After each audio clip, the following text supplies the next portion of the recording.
Oh, thank you. Yeah. It was a Be gift. patient. And I've been looking at fabric stores coming out with pride materials, and I'm like, oh, I want to get that, but yeah, too much money. Spending on fabric. And I should be here too. So, Just let me know. less than you expected? Less than you expected? Mm-hmm. Yeah, usually it's close to quadruple that. You're good to go. Okay, all right. 7:03, we're a little bit late today, so let's call this meeting to order. And let's get right into delegations. Or actually, sorry, before we go into, is there anything else that needs to be added to this agenda? No? Okay, awesome. All right, so we'll move right into delegations who are all on Skype land there. So thank you everyone who is called in there. We'll start with the RBC Dominion Security delegation, which I don't have who is speaking on behalf of everyone. It is Jared Schaefer and Brendan Boothman. Okay.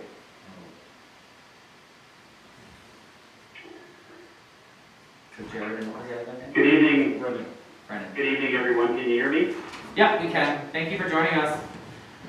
Yeah, well, thanks very much. Good evening, Your Worship, members of the council. It's our pleasure to be here, and thanks very much for the opportunity to present and go through a bit of a little bit of information about ourselves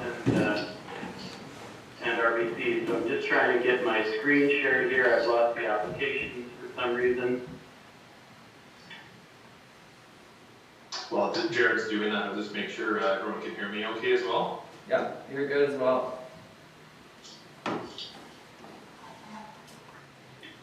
I'll just share my entire screen. Can everyone see the presentation? Not yet. No. Is it the presentation that you guys sent over, the institutional investing? That one? Correct, yeah. Because I think we have that has been submitted, so I think we can follow along that way too, if you Sure. want. Okay, I'll just take the share screen off and then we will we'll go through it. So, well, again, thanks very much everybody for the opportunity to be here. We really appreciate the opportunity to partner with the town of Orange. So, just flipping to the introduction page in our presentation, we'll just be very brief. So I do want to apologize if I do sound like I'm rushed a little bit. We're certainly not trying to rush through it. We just want to be respectful of your time tonight, and if you have any questions, we're happy to answer them. So, just very briefly, obviously, we don't need to spend a lot of time talking about RBC. It's Canada's largest bank, one of the largest banks globally throughout the world. RBC Dominion Securities is a specialized investment arm of RBC. We manage about $360 billion across the country for institutions, high net worth investors, retail investors, and the like. So just a little bit about myself. I've been with RBC since October 2015, but I've been in the investment industry since 1999. I graduated from the University of Saskatchewan in that year, and I've had experience in the credit union system with private companies throughout Canada, and certainly enjoyed my time at RBC. As you probably saw in the RFP documents that we submitted, one of the other things that makes me a little bit familiar with the role that you folks are in, I did spend 13 years on City Council in Swift Current. I was a councillor for 6 years and a mayor for 7. I served on the Saskatchewan City Mayor's Caucus. So I'm very familiar with the challenges that you folks face when it comes to budgeting and making decisions that are open for scrutiny, like investment changes and whatnot. So can certainly add some insights to that. So I'll pass it over to Brendan. He can talk, introduce himself a little bit, talk about community impact, and then we'll get into the presentation. Yeah, good evening everyone, and just thanks again for the opportunity to work with you guys. Brendan Boothman, and I'm located in North Battleford. I've been with Dominion Securities here since 2010. Prior to that, I spent some time with RBC and, like Jared, also in the credit union system as well at one point in time.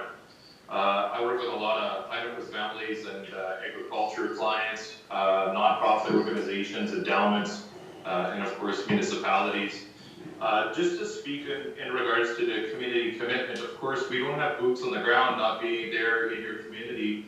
but I understand that just a commitment to the community going forward and a partner, if you will, was something that was really important. When I looked at your guys' 4-year plan, there was 3 things there that were of interest.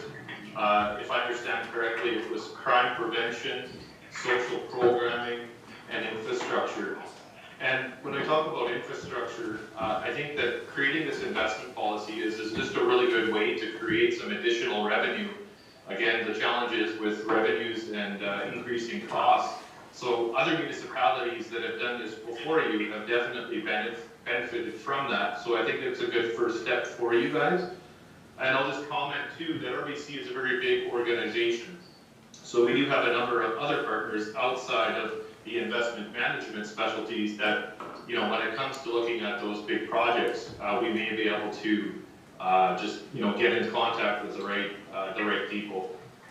On the social programming side, if I understand correct, I believe that Rob Nash has maybe been to your community in the past. Rob Nash, for those of you that aren't aware, I guess you could say that his program really shines in dealing with live and doing it live and with youth. And more recently, because of COVID, they've had their challenges on how they are able to engage the youth and the discussions that they're doing. So I've actually already reached out to them and tried to get an understanding as to the types of things that they're doing with COVID and things that we could kind of look forward to with them partnering moving forward. They're doing some really interesting things. They're actually going to be piloting here probably in the fall some resources that are going to be available to education boards. So I've already been in discussions with them as to what that pilot is going to look like, how those resources are going to be available, at what point in time might be able to expect something for the town of La Ronge. More recently, they've also been doing some virtual events. They spoke about some that were with some of the First Nations education boards as well. So there's some interesting things there that I'm excited that we can continue to dive into. I'm going to leave it at that, and Jared, I'll pass it back to you. All right, thanks, Brendan. So just flipping to page 3 of the presentation, I'll just go through a little bit of a brief history of some of the work that we've done with municipalities in Saskatchewan, which has been a bit of a focus for me in RBC since retiring from local government in 2016. So just looking at investment policy when it comes to local government, you know, a lot of times that fiduciary responsibility or that desire to make sure capital is protected really has driven historical investment policies in Saskatchewan to be focused entirely on principal protection and liquidity. You know, part and parcel, we've got a fairly conservative culture here in the province in terms of wanting to be careful in situations like that, but also elected officials always want to avoid scrutiny from the public, and sometimes when you make changes like that, you open yourself up to that.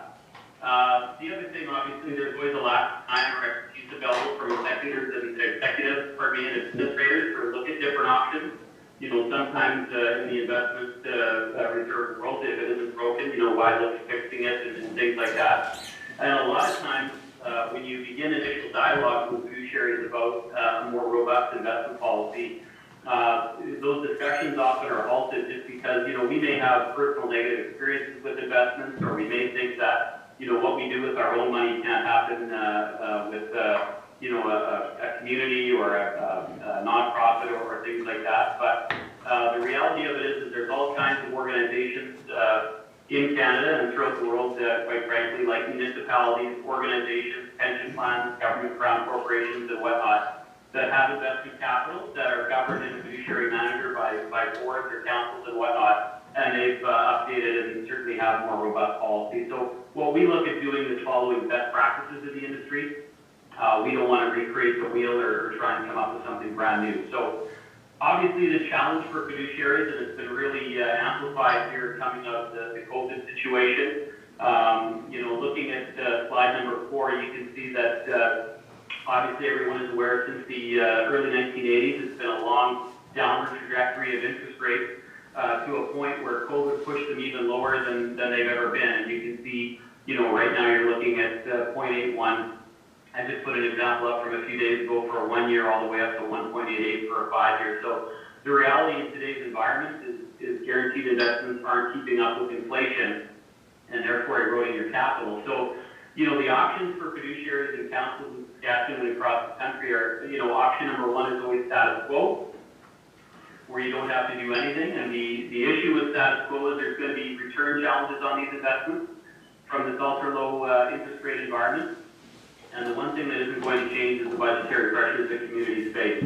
The 13 budgets that I was a part of on city council, the only thing that really stayed the same on each budget was the fact that everything kept going up in price. So that becomes a bit of a challenge.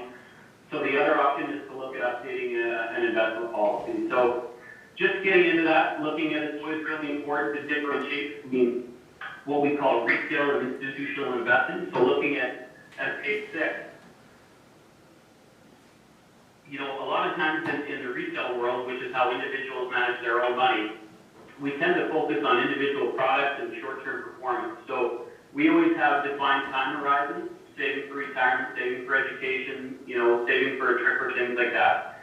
We make investment decisions very much kind of what's going on in the world. So the last 14 months is a great example of that. Last March, April, folks were really worried about how much money they were losing or how far the stock market was going to go down. Fast forward to where we are this year, and you can get a little bit of the uneasiness where investors maybe feel like they're not making enough. So it's a highly emotional process when it comes to investments. Folks always want instant gratification, and you know, there's actually countless studies that show that retail investors tend to not do as well as large institutions over time. So what kind of sets them apart, looking at slide number 7, institutional investing is all about a prudent process. So it focuses on the objective needs and long-term goals of the organization. Many organizations nowadays are very much in tune with what we call ESG investing, which is environmental, social, and governance factors coming into play with the companies that are invested in, and that has become a big part of it, and stuff like that is written right into policy. It's important for your organization. They measure performance meaningfully and over long periods of time, and we'll look at some examples of that a little bit further down, but rather than looking at things month to month or week to week, it's you know, over 3 and 5 year periods for sure. Always very strategic, and best practices are used. So I like the little graphic that's included on this slide. It shows in this case it's a corporation. There's a board of directors, no different than a council. Often tough to get everybody together. So in that case, they'll delegate either to an investment committee or your administrative team or your financial group. From there, they'll engage with an advisory or consulting firm to come up with an investment policy that's built on the needs of the organization. From there, you know, specific investment tools, rules, governance, risk management written into policy, and it's a very linear process. Then as the confirmation, performance reporting, continuous monitoring goes up and down. So if we look at the objectives of these institutions who are investing in a prudent manner, their objectives are always the same. First rule of thumb is safety of capital. Everybody that's acting in the role of fiduciary doesn't want to have to explain to their stakeholders any permanent risk with capital loss. So they understand that portfolios move up and down, but they don't want any permanent capital loss. So that's number one. Number 2 is liquidity. So no matter what's going on in the world, if we're a year ago and we're in the midst of a COVID crisis and market crash, you want to be able to carry out your budgetary functions no matter what the economic conditions are in the world, the stock market, and improve cash flows and things like that. So liquidity is incredibly important, as is the preservation of purchasing power. So this is a really big one. This really focuses on long-term growth. We often think as an investor, and if I put myself in a municipal representative's shoes, we think if I invest $100 today, that better be worth $100 5 years from now. But in the institutional world, $100 today better be worth at least $110 5 years from now to keep up with inflation, because again, the cost of everything keeps going up so much. So again, risk management and governance is always built into the policy to protect the fiduciary, to make sure that you're doing things out with a high standard of care, and meaningful performance measurement, as I said. So rather than getting caught up in the day-to-day noise of the market or the newspaper or what we read online, performance objectives for a long period of time, and then keep focused on that. So there's a large organization in Calgary called the Calgary Foundation. I always think they've got a great example for performance. They're a $900 million charity. Their spending, our return objectives is they take and spend 4% of their capital every year. They have 1% for investment management costs, and 2% covers inflation. So their objectives are to make 7% on their money, and if they're doing that over 5 and 10 year periods, they're achieving all the goals they have in terms of taking withdrawals out, covering their investment costs, and keeping up with inflation. So flipping ahead again, just looking at slide number 9, building your confidence and moving forward. One of the things that I've often found with all the either the cities that I deal with, towns or rural municipalities that I've also presented with as well, it's nice to look at examples of best practices. So a lot of these that I go through are examples of large cities in Canada, but this transition is happening throughout Saskatchewan and throughout the country as well as interest rates have come down. But the reason why we use these is these are organizations that have had long-term successful track records with it. And from my perspective, municipal management is all about scale. The city of Edmonton obviously is a huge city, but their responsibilities to their taxpayers are no different than the town of LaRonge, right? We're all looking after roads, waste disposal, sewage services, drinking water. Just the scale is different. So the city of Edmonton actually has had a really robust investment policy since 1995. It's the model in Canada, actually. It's one of the best, and they speak for it themselves. It's not me boasting about it. They wrote a white paper in 2014 talking about it, actually, and they quoted that their investment program has evolved to become one of their most unique and successful city building activities. So when I think of all the functions that a municipality carries out, that's a pretty telling statement that they're making there. And another interesting quote comes from Standard & Poor's. Standard & Poor's is a risk rating company. They'll go in and evaluate the risk of governments or corporations and things like that. So the fact that the city of Edmonton has gone beyond bonds and CICs and included global equities in their portfolio, Standard & Poor's doesn't see that as a risk. They actually say it's one of the most sophisticated investment management programs out of all the cities they rate in the country. So again, looking at best practices, it only makes sense to follow the successful trends of a good organization. So the city of Edmonton has got 6 different pools of capital. I've included 3 in this presentation here because they're the most relevant to municipalities in Saskatchewan. They have a short-term pool, and the short-term pool is only invested in short-term bonds. The entire focus of it is liquidity and capital protection. When they need money, they want to be able to draw it from there. So maximizing returns is important with that piece of the pie. It's keeping it safe and liquid so that they can carry out their function in the short term is the most important thing. They have a balanced fund, and probably the most successful of them all is their endowment fund. They sold their telephone company to TELUS in 1995 for $495 million. And today that portfolio is worth over $800 million, and it's paid well over $800 million into the city that they've used to supplement their budget. So effectively that money has been over tripled in that period of time, compounding their rate of return greater than 8%. So they've had really great success with that policy, and that's really up the attention of municipalities here in Saskatchewan. Looking ahead to slide number 11. So it's not just Saskatchewan municipalities that are just starting this evolution of updating investment policy. City of Toronto's got $5.1 billion in reserves. I included this because if you look at a report for action that they had taken to council back in 2017, they talked about the impact of their guaranteed rates going from 6 down to 3 and the impact of their budget. They talked about the prudent investor standard and all that kind of stuff. So they've updated their policy as such. If we flip ahead to slide number 12, you can see that their objectives are no different than all the other examples we'll look at. Safety of principle being number 1, adequate liquidity number 2, diversification to minimize risk, and capital appreciation to protect their money against inflation. So all the important things that matter to you and your role as a fiduciary on behalf of your community. If we look at what they've come up with in their policy, they've created a short-term portfolio again, similar to Edmonton, as well as a long-term portfolio for funds with a longer time horizon to increase that rate of return. So again, very consistent pattern. I won't follow the University of Saskatchewan too in depth. I realize it's not a municipality, but another organization that's governed by a board and fiduciaries on behalf of stakeholders. I've underlined what their objectives are. Again, safety of principle, maintain liquidity, and maximize their rate of return. So again, the University of Saskatchewan has a portfolio of investments of about $1 billion. Short-term pool again, long-term pool to satisfy both those needs of keeping things safe and liquid in the short term, maximizing rates of return in the long term. I always like to include slide number 15 just as a point of reference. To me, it's a great indicator of kind of that worst case scenario or what our fear would be as a fiduciary in terms of implementing such a change. If you look at this, they have performance in this particular graph that goes back to 2009. So right in the heart of the global financial crisis back then. So here it shows a first year return of negative 17.3%, which would be pretty daunting just getting started.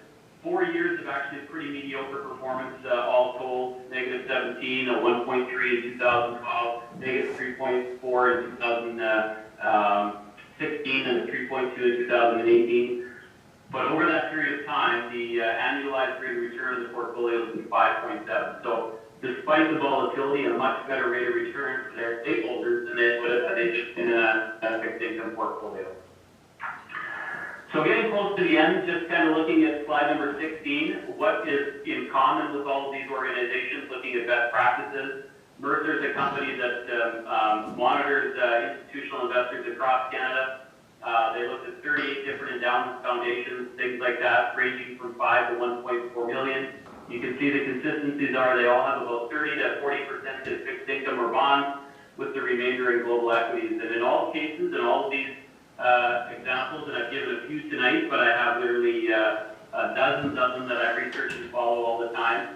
In all instances, fiduciary duty is maintained, so folks in your position are doing the right thing. And we often think that fiduciary responsibility means just protecting capital or keeping it safe, but you also have a fiduciary responsibility to get the best rate of return that you can and have these dollars doing the most that you can on behalf of your stakeholders as well. They all use global equities to get greater returns and diversification. They all understand the risk and return trade-off. They all utilize institutional portfolio managers, so it's not Jared and Brendan that are buying and selling stock for anybody's behalf. We allocate those to institutional firms that are researched by RBC. Liquidity is planned for, and they strictly adhere to the investment policy. So just again, looking ahead to slide number 17 and why they have success over the long term. This is great data that RBC has compiled going back to 1990 through 2019. And the reason why it's important to measure performance over longer periods of time rather than just kind of in the short term is if we look at a typical balanced portfolio, in a 1 month scenario, about 70% of 1 month periods, the returns are profitable. So that means 30% of the time returns are negative. But when we extend that out to 5 years and 10 years, 100% of those periods are always profitable. And that's why an organization or in this case a town or a city or a rural municipality, the time horizon is indefinite because all of communities in Saskatchewan have been around for 100 years and they're going to be around for another 100 more. So that time horizon is long, and we're making decisions, not only for the betterment of our communities today, but good decisions for our communities moving forward as well. So just a couple last slides here before we go, just looking at how diversification and time defend against risk. So just kind of piggybacking that last slide, looking at number 18. This chart just shows 3 different portfolio scenarios coming out of the 08-09 global financial crisis. The light blue line with all the circles on it represents all the different sort of geopolitical or economic crises that have happened between 2007 and 2018. It shows what happened with the market right after Lehman Brothers collapse. That's that first circle there. And an investor would have had a choice to panic and switch to fixed income or cash. And what this slide just simply shows is if an institution stays the course, obviously 10 years later, the superior investment solution is to ride it out and stay invested. So the last thing I just wanted to focus on was a couple of examples that we did include in the RFP document. Just looking at what this would be with the funds that you folks have at a couple of very public long-term institutional investment plans here in Saskatchewan, which would be the Saskatchewan Pension Plan and the University of Saskatchewan. Looking at, if we could turn back time and turn back the clock and take the money that we have today and invest it, what that would do. So I think a couple of compelling things. We did have a chat with Steve earlier or late last week, just kind of talking about what a potential long-term might be, short-term, and things like that if we get to that point. So if we looked at a $9 million long-term pool and said we were going to use about 3.75% of that as a spending policy or use that to supplement our budget every year, you can see the impact of this over a long period of time. So this is a very long runway, looking at 30 years, obviously, or more. But in this particular scenario, despite all those catastrophic things, why we would be worried as an investor from, U.S. presidential investigations, stock market hitting all-time record highs, global financial crisis, and all of that. $9 million would have grown to about $31 million today and paid out about $22 million to use on your annual budget. So if we think about even where things are at today, the interest rates where they're at on the capital that you have probably gets about $150,000 to $200,000 a year in interest earnings for your budget. Instantly, we're looking at about $300,000 a year just on the long-term portfolio. And by keeping that spending policy or the amount that we draw on an annualized basis at a moderate level, which is generally below 4%, you'll see that portfolio value grow, which means the amount that you can take out every year also grows. So this is an example of a best case scenario looking out over a long period of time. I always like to include something that would be a little scary or a worst case scenario. So again, we'll look at the University of Saskatchewan. If we started updating an investment policy right before the global financial crisis in 2008-09, we start with $9 million. We're taking funds out every year to invest in the community, invest in infrastructure, which is incredibly important, obviously, to all municipalities. It would be very daunting to see $9 million drop in value after a couple of years. There's no question. But you can see sticking with that after 10 years or so. In that scenario, it shows that the $9 million would have still grown and be worth more than what the original investment principal was, and the annual withdrawals would have been sustained over that period of time. So again, going through all that is a pretty difficult part in a short period of time. $9 million to have grown to just about 12, and you could take it out about 4.3 to supplement your budget. So those are some great examples of things that can happen in your community, and it's certainly one of the reasons why councils throughout Saskatchewan are excited about looking at more robust investment policy and following those best practices of all these organizations that have done it. For privacy reasons, I can't get into the specific examples of the successes that we've had here in Saskatchewan, but in our RFP, we did include references, and I invite anyone that you can phone and get in touch with those municipalities and chat a little bit about some of the successes that they've had since we've implemented these policy changes as well. So with that, I want to thank you for your time. I hope I didn't seem too rushed. Like I said, I'm not trying to get through it quickly. I'm trying to be respectful of your time, but also happy to answer any questions or repeat any commentary that you've got as well. So thank you very much. Thanks, Jared. Thanks for keeping that super tight. That's really good. We'll open up the floor to questions really quick, just in the essence of time, and the other people that are on the line here too. So does council have any questions for RBC at this time? Go ahead. Yeah, one question on your giving the examples of University of Saskatchewan. I mean, you have some of the impacts that have affected it over time, the oil prices and whatnot. How is that compared to going into it right now with the interest rate the way it is because of COVID? Yeah, so one of the things that, no question about that is, RBC has definitely forecasted that, let's call it a 60-40 portfolio, which would be weighted towards equities, or even a 70-30 portfolio. We're probably not going to see the same 7-8% returns that we've seen going forward.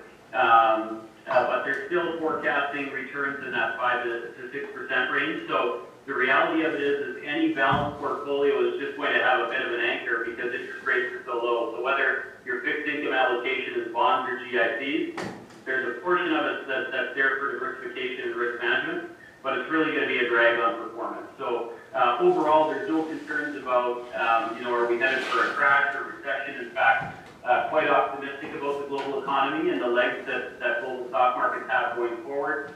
But there is certainly an expectation that returns likely will be a little bit more muted going forward than they would be in historically. Go ahead. Jared or Brendan, can you speak to what just happened with the town of Regina Beach, just for council's information? Yeah, so as part of my role with RBC is a lot of times partnering with advisors throughout the province and working with municipalities and also mentoring some. So a lot of the work that I've done is with large urban municipalities, cities, under the Cities Act. But Regina Beach is a community that is a client as well in the province, and they got approval from the SMB to update their investment policy and have had no problems with it. So just an extra step to get that approval. But again, same type of things. I'm not privy to their exact performance information, but I can tell you all the cities that I work with have had great success with their performance. Even last year, coming out of COVID, very excellent investment returns for all the communities that we dealt with. So just for council's information, the legislative language is virtually identical that governs in the northern as the Municipalities Act. So that's why I bring it up. They've got approval from SMB to pursue this, which is what we'll be doing here shortly once council approves the policy. I think the biggest difference is that the Cities Act doesn't require any type of approval. The city can just do that. I think all the SMB is likely looking for is just to make sure that there's a significant amount of prudence put into the investment policy in order to get it approved and passed. It's Jordan McPhail here. Just a couple of questions that I have in regards to some of the fee structures that you have. I see that you're talking about a 60-40 equity balance fund as a potential long-term financial planning here with a 5 to 6% rate that is currently forecasted throughout the presentation. Do the fee structures in those typically follow a deferred sales charge, a front-end load or rear-end load, and what is your typical management expense ratio on your funds? Yeah, so good question. So in our business in the institutional world, there's no front-end load or back-end load or anything like that. So there's no commissions charged to buy or sell investments. And certainly anything that you buy in an institutional portfolio that we would manage, no different than any of those large examples. You're never locked into anything. So quite frankly, you can invest money today and get out of it next week, and there's no consequences to that other than the volatility of the market. So one of the big things that's really important in the institutional world is representing fairness in your fees. So one of the practices that we do is we look at large institutional plans, and we always want to make sure that we're within the ballpark of those, right? So I believe in our RFP, and of course the variables are, we don't have an approved investment policy yet. That's always going to be council's job to find something that you're comfortable with. So we put assumptions in there, and one of the assumptions we used was about a 70-30 portfolio for the long term. Our pricing estimate in that particular case was anywhere from about 0.8 to 1%. Is where we think we can be with that, but there are factors that come in, not drilling too far down, but whether we use all active management, incorporate passive management, and things like that. So what our job isn't to quote an exact fee today, but we go through the process of making sure that we display that fees are reasonable, right? So a couple of good examples and what we try and do. In the institutional world, there's a large pension in Saskatchewan that's about $4.5 billion. Their fees are about 0.4%, so very low cost. There's another one called the Municipal Employees Pension Plan that likely I'm assuming your employees for the town of La Ronge pay into. They're about $2.5 billion and their fees are about 1.3. So the Saskatchewan Pension Plan, another good example, they're about $500 million and their costs are about 0.9. So what we want to do is always demonstrate to the town of La Ronge that our fees are within that range and they're reasonable. And that's the most important thing, because in a lot of those cases, for example, you can have a pension that's cost are at 0.4, and their performance numbers actually aren't as good as one that's at 0.9 or 1.2. So relative fairness is the most important part of fees in that discussion. So another question that I would have in, I guess, the regulatory markets between different types of funds. I know the difference between like a segregated and a mutual fund that we would typically see is in a segregated fund you have 80-20 in some cases by regulation that you can't go over 80% in equity. And that, is it 80% of your funds are typically insured, that if everything collapses, that 80% will be returned to the investor in a segregated fund as compared to a mutual fund? And is that available to nonprofit organizations and municipalities? Yeah, so typically, I would say in the institutional world, we never see the use of segregated funds simply because of their cost. So they typically do have guarantee issues that come tied to them.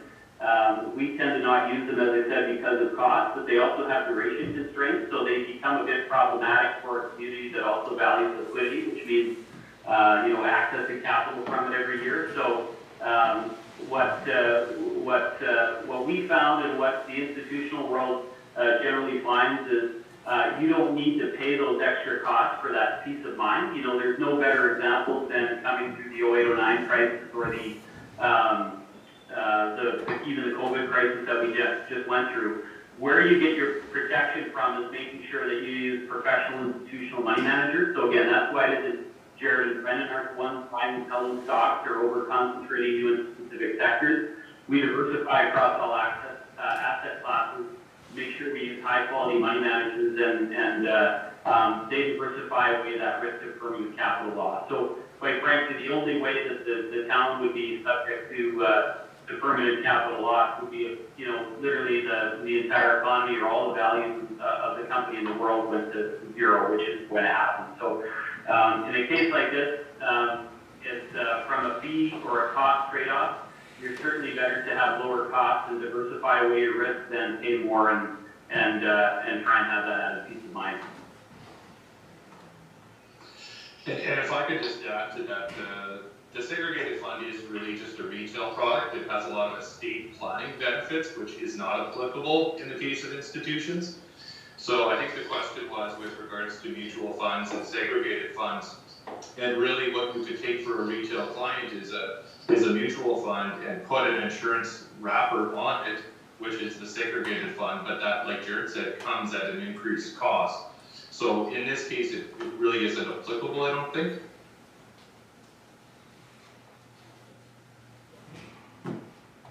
Anything else? Anybody have any other questions? Okay. Guys, thank you so much for presenting to us today. We really appreciate it. There's tons of information here for us, and moving forward, this is just something that we have to pass through now at this point, right?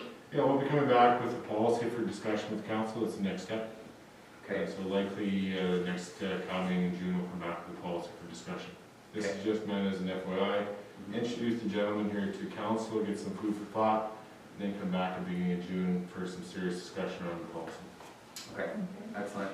Okay, gentlemen, thank you very much. We'll leave you to your evening, and we'll be in touch. Thank you. Thank you. Yeah, thank you guys. Yeah, have a nice night. Okay, we're moving on to the Larange scan presentation with Mr. Bruce E. Is it Ehalt? Can you hear us, Bruce? I think you're on mute there.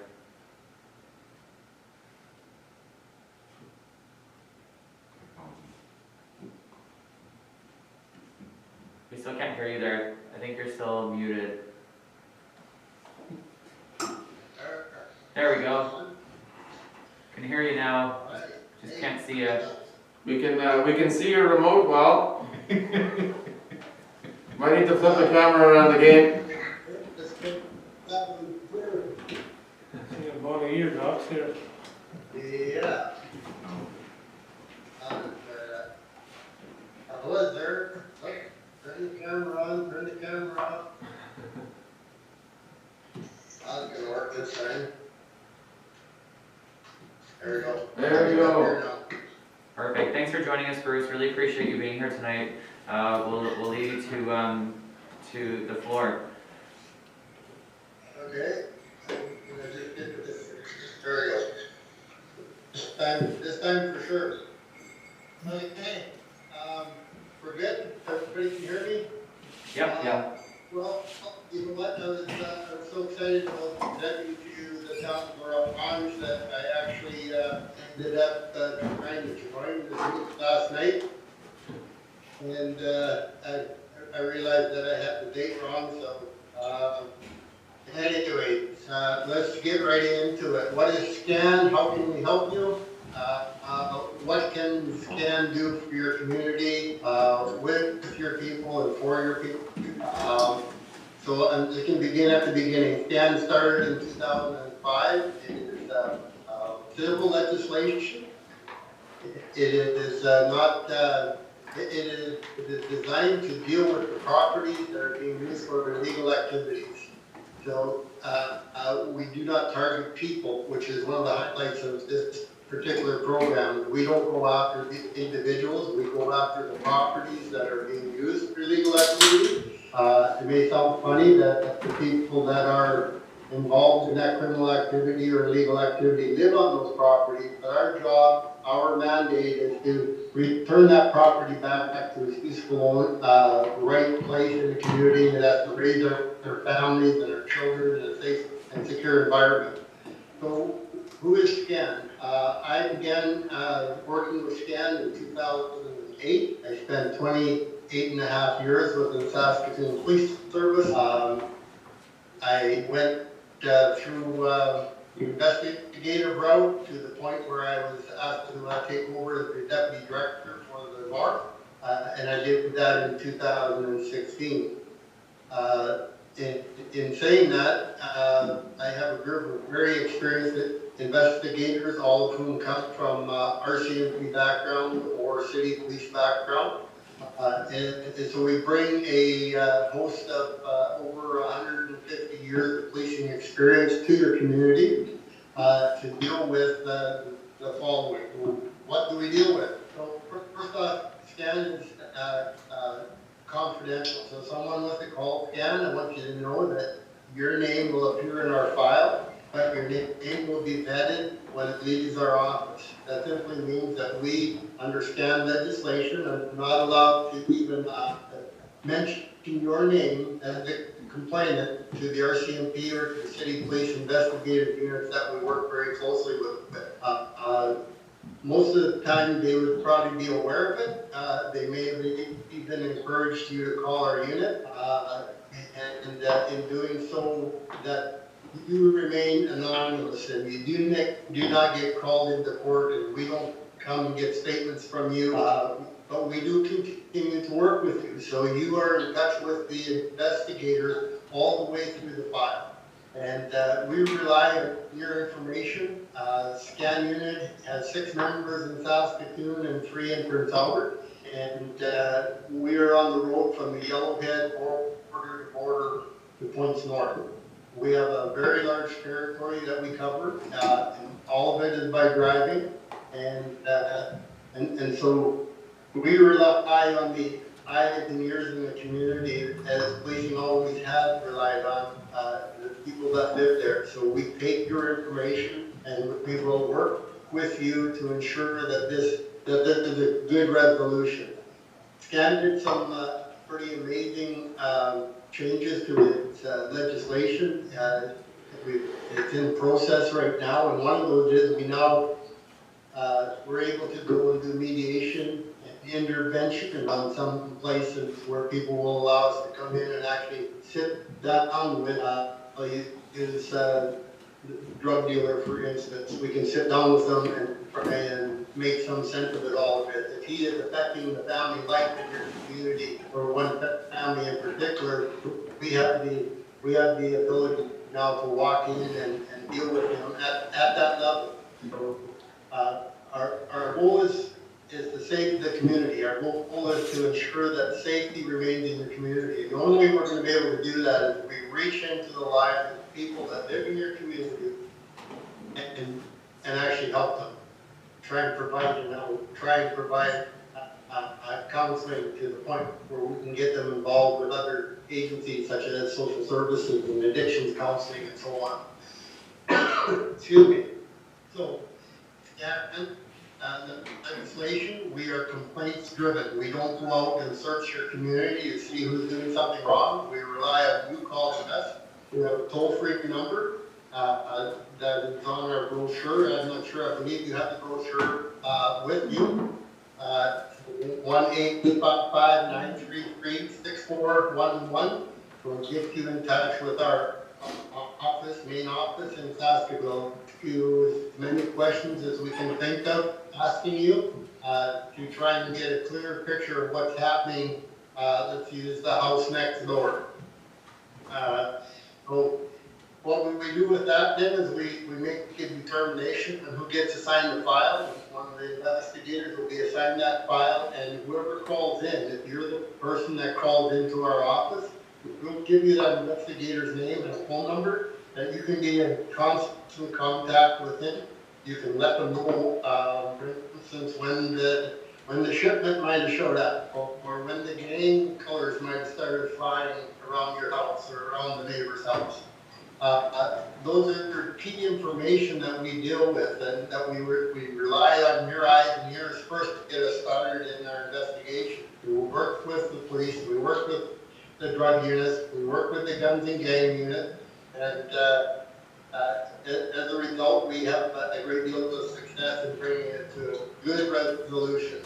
And you know what? We don't go in with the handcuffs and do the arrest. That is not our first line of avenue that we take. We attempt to resolve that issue in your community first, but we just rely on your information. So what is our mandate? Our mandate is 6 different things. So the first one is going to be drugs. Of course, it's prevalent in all of our communities. Stan's been in 192 different communities in Saskatchewan since we started. I think we added 3 new ones this last year. We don't deal with the marijuana smoker and Friday night comes home to relax. We're talking about the drug dealers, the consistent and habitual traffic from the resident, the one that's having the adverse effect on your community. And for you, it might be one person, but you know we need more than that. The judges have asked that we bring them a numbers game, and we have to present those numbers in court. So we do a number of different things. We actually do static surveillance on that particular house or that particular property to see what's going on. We try to determine whether or not it is Tupperware that they're selling. So once we're convinced that it's not Tupperware, we'll move on and we'll bring that to the RCMP or to the city police, and we'll get them involved in this investigation. We'll ask them, do they want to assist us? And by assisting us, they would write the warrant and do the door kick and make the arrest and that sort of thing. If it's not on the radar, if it's not something that they have an interest in, then SCAN has the ability to go in and deal with that, as I mentioned. The other thing we can deal with is gang. So in other words, if you start seeing the gang colors, the reds, the blacks, the whites, the checkers, and you know very well that they are a part of the gang, we can investigate those sorts of things. Bootleggers and assault and abuse under AGRA, which is alcohol gaming regulations and so on. We can investigate that. We don't get a whole lot of that, but most of it is the drugs and the gang stuff. We also deal with child exploitation. We deal with prostitution because it's still on the books. And the last thing we deal with is fortified buildings. If you come across a building in your community that's all boarded up on the inside and for whatever reason it's stopping police and fire and EMS from entering that particular building, we have the right and the authority to go in under SCAN legislation to have those fortifications moved if they're being used for an illegal activity. Excuse me. All this is done at no cost to you.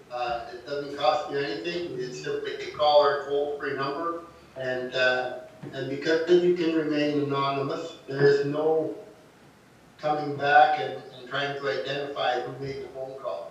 We take calls from the RCMP currently. We take calls from Grandma, who's been sitting there for the past 4 or 5 weeks, and she said there's something going on across the street.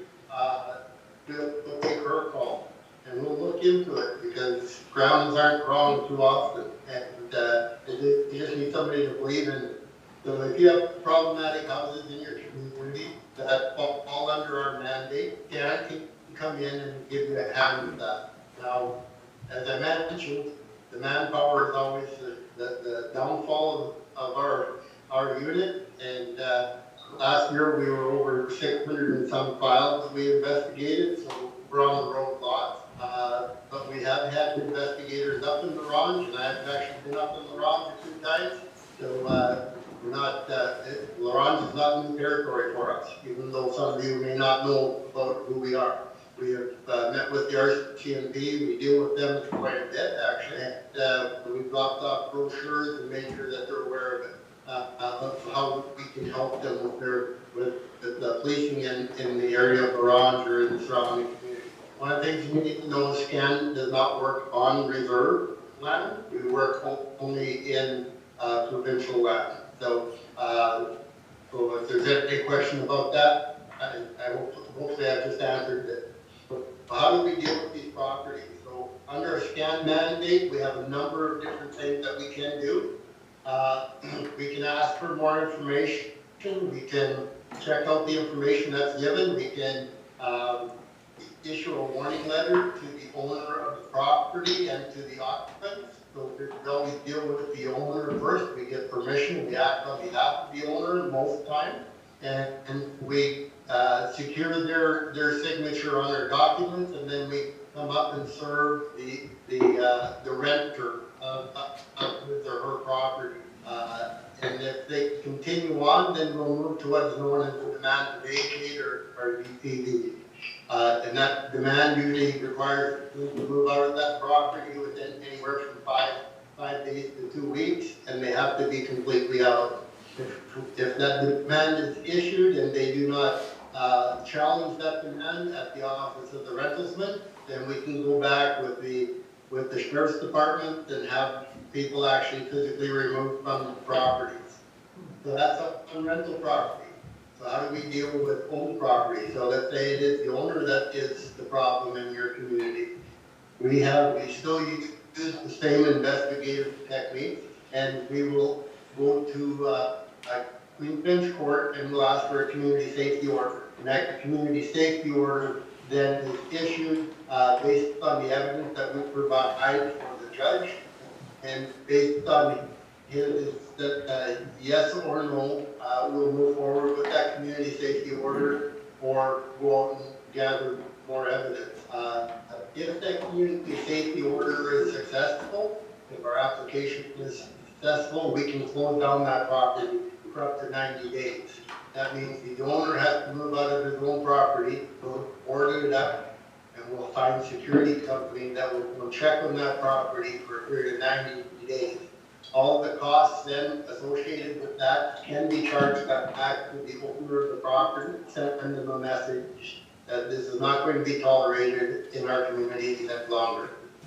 So that is basically Scan in a nutshell. I tried to keep it as short and simple as possible. You have our toll-free number, and you can contact us either through Saskatchewan.ca on our website, or on our toll-free number if you have any other questions, and then we can move from there.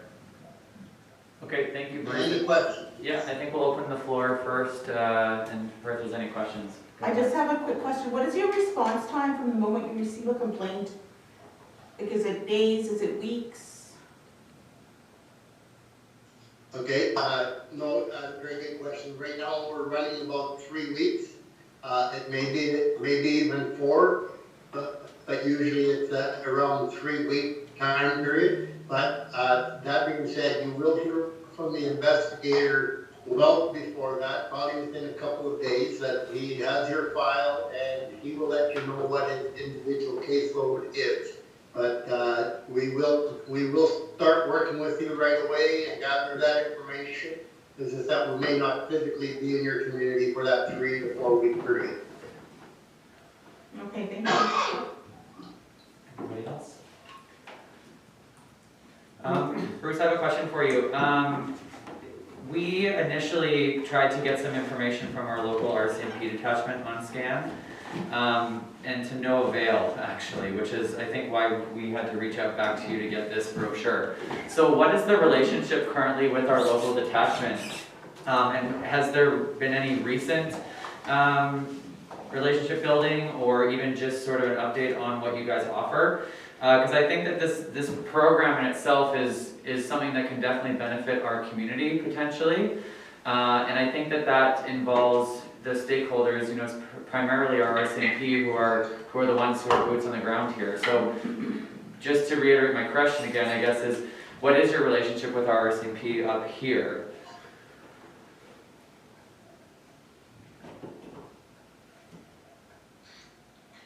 Hey, I'm having trouble with the screen at this point, but, Were you able to hear my question there, Bruce? you know what, I'm having trouble, reconnecting here, so Okay, can you hear me? I can hear you, yes. Okay, I'll just ask the question again. With regards to our local RCMP detachment here, what kind of relationship do you guys have with them? Just because we did ask for this brochure that you kindly presented to us, and their response was that they didn't have any to provide to us, which is why we had to circle back to your organization specifically for that information. So I'm just wondering when the last time those relationships were either, I don't know, rekindled, or just sort of reached out just to make sure that they do understand that they can use SCAN as a resource. Absolutely. No, we actually just have written policy with regards to how the RCMP will contact us, and that was given out at their northern provincial policing agency out of Prince Albert approximately a month and a half ago. So they have the forms, and I am also going to be presenting to all 32 detachments on the 25th of May to just bring them up to speed on that particular form, on how to contact us, and what FOIP and what information they can share with us. Thank you. In the last 5 years, how many times has SCAN been up to, on average, if you know those numbers offhand, up here in La Ronge in the tri-communities? Okay, good question. I know that we have served some documents up there as recent as January of this year. We work with the housing authorities very closely in La Ronge, and so most of our information and most of the workload has gone to the housing authority at this point. And also, if the RCMP do any searches, that sort of thing, we are usually made aware of those, and we try and deal with those as they come in. Okay, thank you. Does anybody else have any other questions for Bruce tonight? No? Good? Okay. Bruce, thank you so much for presenting to us tonight. We really appreciate it. I think this is something that is good information for us, but also for our residents to know, so that we can continually work on our strategic plan of making our communities a safer place. So thank you very much for tonight. All right, Mr. Mayor, Council, and everyone involved, thank you for the invitation and allowing me to present to you tonight. I look forward to working with you and ensuring that your community is one of those ones that we get to and make safe, and hope keep safe. Have a good evening. Thank Thanks, you as well. Thank you. Okay. Yep. I really need to use the washing. Perfect. Yeah. Please. We'll just let's take a recess here. It's really hot in here too. Quick 5 minutes. All delegations. We're just gonna take a quick recess here. It is hot. I'm like boiling in my face. Also because I'm burnt. Did you hear what I said? Yes.